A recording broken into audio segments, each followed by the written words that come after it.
Hola amigos, es un placer volver a encontrarme con vosotros para seguir este estudio de la Biblia centrándonos en el contenido del Evangelio de Marcos.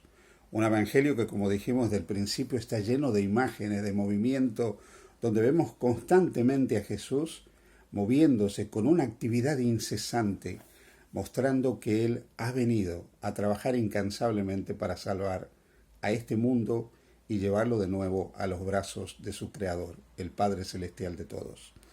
El capítulo 2, a partir del versículo 13, nos menciona el llamamiento de uno de los que fueron apóstoles de Jesús. Uno que finalmente escribió incluso uno de los evangelios, el que nosotros conocemos como el Evangelio de Mateo. Y las circunstancias del llamamiento de Mateo, que aquí vamos a ver que el nombre original de él era Leví, son muy interesantes. Versículos 13 al 17 dice: Después volvió a salir al mar y toda la gente venía a él y les enseñaba. Y al pasar vio a Leví, hijo de Alfeo, sentado al banco de los tributos públicos y le dijo: Sígueme. Y levantándose le siguió. Aconteció que estando Jesús a la mesa en casa de él, muchos publicanos y pecadores estaban también a la mesa juntamente con Jesús y sus discípulos, porque había muchos que le habían seguido. Y los escribas y los fariseos, viéndole comer con publicanos y con los pecadores, dijeron a los discípulos: ¿Qué es esto que él come y bebe con los publicanos y pecadores?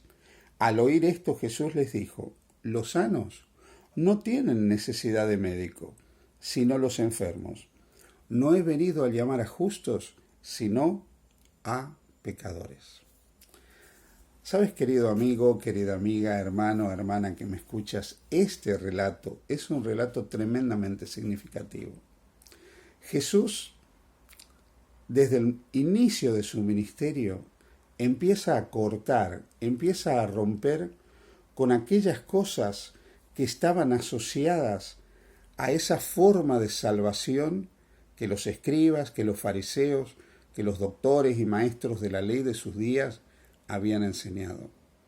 A ese camino de salvación basado en el cumplimiento meticuloso de la ley y de las tradiciones, pero desprovisto de una transformación del corazón que mostrara que la imagen y semejanza de Dios estaba en el ser humano.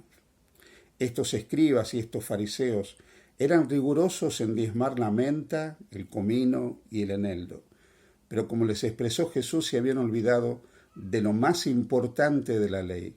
Entre algunas de esas cosas importantes estaba la misericordia. Sus corazones no estaban realmente transformados por la gracia de Dios. Con su boca supuestamente honraban a Dios, pero sus corazones estaban lejos de Dios.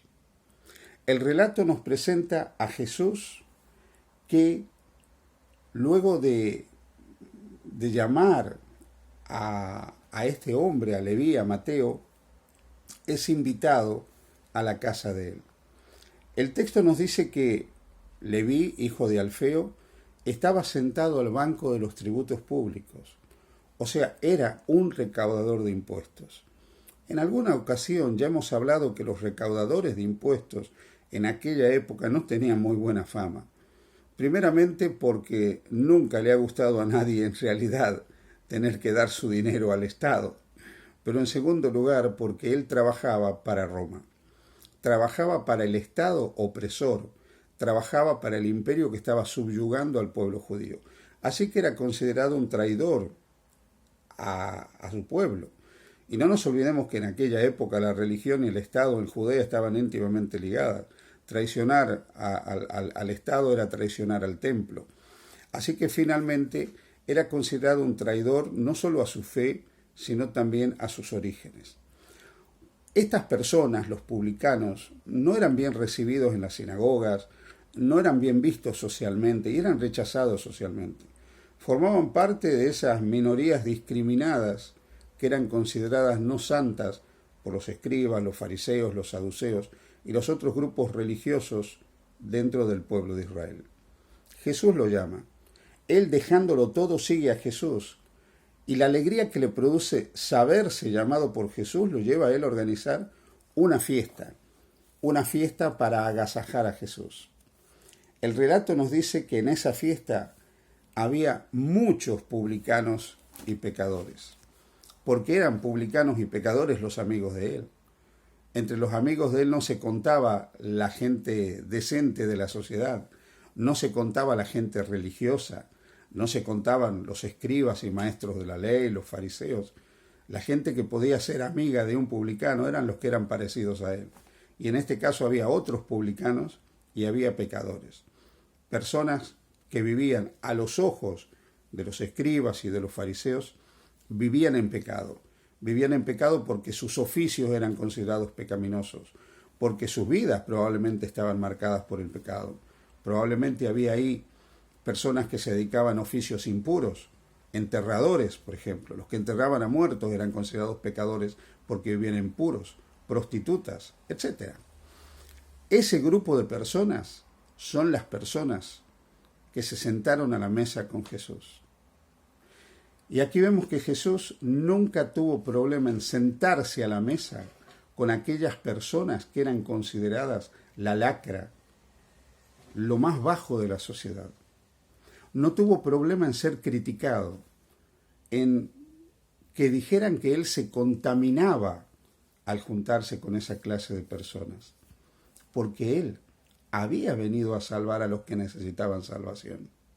Cuando los escribas y los fariseos vieron esto, le dicen a los discípulos: ¿cómo vuestro maestro come, se sienta a la misma mesa, se relaciona con publicanos y pecadores? ¿Qué es esto?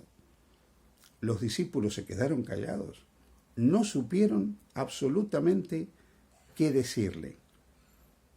Y Jesús contestó por qué lo hacía.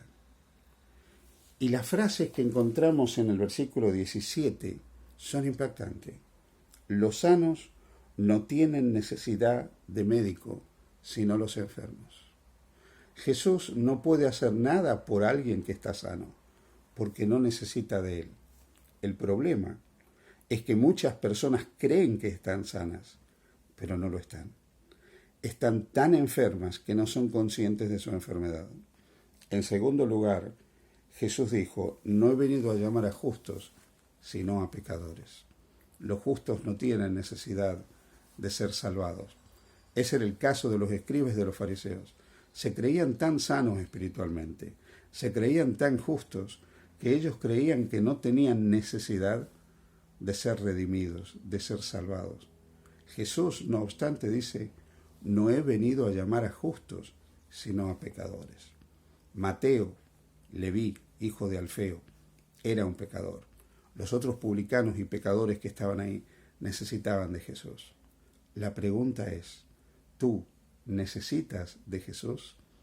¿O eres tan justo, eres tan bueno, tan santo, que te asombras de que Jesús se relacione, acepte y se conecte con los que puedan ser la lacra, la escoria de la sociedad? A veces creemos que hay personas y conductas que están tan lejos de Jesús que Jesús no puede acercarse ni relacionarse con esas personas. Creemos que hay determinadas conductas, determinados pecados, determinados estilos de vida que son tan reprobables a los ojos de Jesús que la santidad de Él le impide acercarse a esas personas. Nada más lejos de la verdad. No hay nada que nos pueda separar de Jesús. No hay pecado, por enorme que sea, que cause en Jesús el rechazo hacia la persona que vive y comete ese pecado. Por el contrario, es la extrema condición caída del ser humano lo que mueve a Jesús a obrar incesantemente a favor de la persona necesitada. Así que si tú te sientes enfermo espiritualmente, si tú asumes que eres pecador, que no eres justo, tengo una buena noticia para ti. Jesús vino a salvarte. Jesús vino a sanarte. Jesús vino a restaurarte. Porque los sanos no tienen necesidad de médico. Pero si tú estás enfermo, sí, y Jesús puede ser tu médico. Los justos no tienen necesidad. Pero si tú Necesitas ser justo, sí. Jesús puede transformarte y justificarte. Jesús puede perdonarte y salvarte. Así que entrégate a Él, confía en Él. Dios te bendiga. Feliz día junto a Jesús.